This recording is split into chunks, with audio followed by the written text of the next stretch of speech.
It's a question that all e-bike owners ask, and I've been getting some questions about it, so I thought I'd make a video answering it. Are electric bikes waterproof? The short answer is no.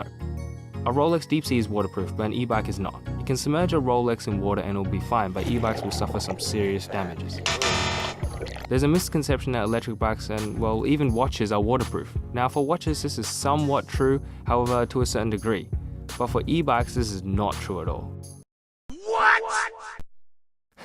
I love how they allowed you to hide price. Now the word waterproof is thrown around a lot, but used incorrectly. A product that is waterproof is something that's impervious to water. Although some watches like the Rolex Deep Sea can withstand dives up to 3,900 meters, water will still enter the system beyond this depth, thus making it water resistant. I guess let's rephrase the question. The better question to ask is, are electric bikes water resistant? And the answer to that is yes. Most kits and e-bikes nowadays are water resistant. What does that mean exactly in terms of electric bikes? It means that the bike will not catastrophically fail if the bike catches some splashes of water or if you're caught riding in a bit of drizzle. However, the amount of water the bike can withstand differs from models and brands, and this is where it gets a little bit complicated. For electrical enclosures or mechanical casings, there's a standard called the IP code, International Protection Code. This is the same standard that rated the iPhone 7 with the IP67. This exact rating was also given to the specialized Turbo Levo's battery, and according to that standard, that battery pack from the Turbo Levo can be submerged under 1 meter of water for 30 minutes. Now, I don't recommend you trying it and I don't see why you'd want to, but yeah, it gives you an idea on the resistance of the specialized e-bike. And because of this, I wouldn't be afraid of spraying down the battery pack and possibly the surrounding areas on that e-bike.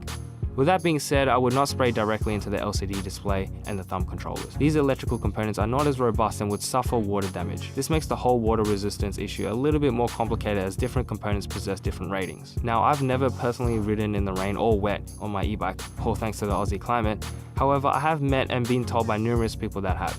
According to owners of a KTM e-bike, they are quite resilient and can withstand riding through the mud and puddles. I've also been told by some other people riding other e-bikes that they have ridden through heavy rain without any dramas. Most of them, however, recommend covering your most vulnerable electrical components as much as you can.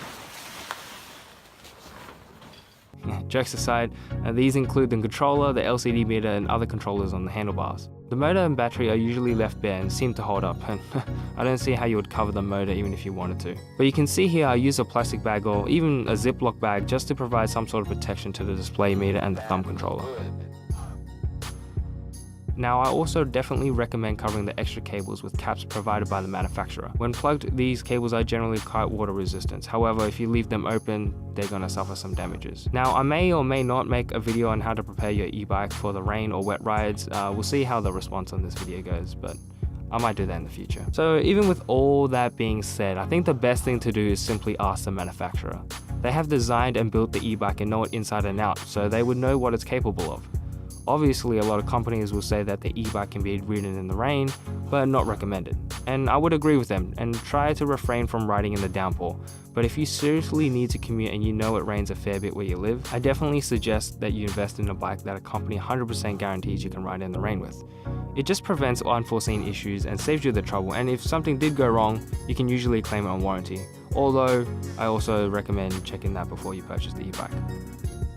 So that wraps it up. Thanks for watching, guys, and I hope you found that helpful. If you have any questions or I've missed something, let us know in the comments below. And don't forget to turn on, hop on, and ride on. Peace.